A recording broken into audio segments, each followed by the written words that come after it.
मोहल्ला स्तर पर लोगों को प्राथमिक स्वास्थ्य सुविधा देने की जिम्मेदारी छत्तीसगढ़ सरकार ने पिछले कई वर्षों से मितानिनों को दे रखी है।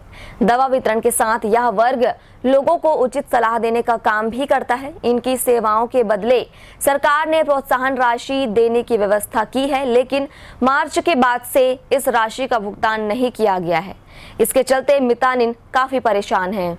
सामान्य स्वास्थ्य सेवा के लिए नागरिकों को अस्पताल के चक्कर ना लगाने पड़े, इस उद्देश्य के साथ कोरबा जिले में भी वार्ड और मोहल्ला स्तर पर मितानिनों की सेवाएं प्राप्त हो रही हैं। सर्दी, खांसी, उल्टी दस्त से लेकर सिरदर्द और चक्कर आने जैसी समस्याओं के साथ साथ 13 प्रकार की दवाएं मितानिनों के पास हमेशा मौजूद रहती हैं। स्वास्थ्य विभाग समय समय पर इन्हें प्रशिक्षण भी दे रहा है और दूसरी बीमारियों के बारे में लगातार अवगत करा रहा है, ताकि इनके माध्यम से जन जागरूकता पैदा की जा सके।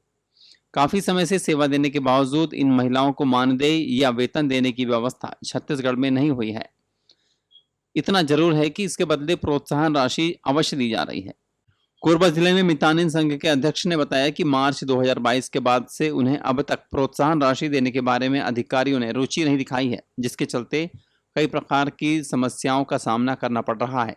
और हम लोगों की समस्या है कि हम लोगों को तो कोई मानदेय मिलता नहीं है, जो भी मिलता है वो प्रोत्साहन राशि है। हम लोगों के किए हुए कार्य को सरकार, केंद्र सरकार और राज्य सरकार प्रोत्साहित कर हम लोगों को राशि देती है, जिसका भुगतान मार्च माह का अभी तक नहीं हुआ है। और जब मार्च का ही नहीं हुआ है तो अप्रैल का होने का सवाल ही नहीं है। बताया गया कि भारत सरकार के द्वारा कोविड कालखंड के दौरान इन महिलाओं को कामकाज के बदले हर महीने 1000 रुपये की राशि देने की योजना शुरू की गई थी। यह राशि जारी हो गई है। कुछ महीने का ही भुगतान किया गया, लेकिन बाकी का अता पता नहीं है। मितानिन संघ ने आर्थिक मसलों को लेकर आगे आंदोलन करने की बात कही है। आवेदन के साथ साथ हम लोग ये भी आवेदन दे रहे हैं कि हम लोग जो कोरोना काल में काम किए हैं, 2020 में मार्च से हम लोग लगातार काम कर रहे हैं, जिसमें हम लोगों को सिर्फ 3 महीने के पैसे का भुगतान किया गया है, जो केंद्र सरकार द्वारा निर्धारित की गई थी प्रति माह 1000 रुपये। उसमें सिर्फ 3 महीने का ही भुगतान किया गया है, बाकी पैसा अभी तक नहीं दिया गया है।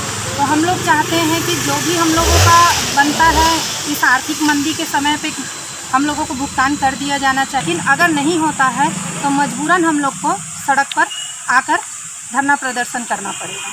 मूलभूत सुविधाओं के साथ नागरिकों के लिए जो सबसे ज्यादा जरूरी होता है वह है अच्छा स्वास्थ्य। इस नाते आवश्यक हो जाता है कि जो वर्ग आड़े वक्त पर स्वास्थ्य सुविधा उपलब्ध कराने में लगा हुआ है, सरकार उनके हितों का संरक्षण करने के बारे में भी गंभीरता दिखाए। ग्रैंड एशियन न्यूज के लिए रामेश्वर साहू की रिपोर्ट।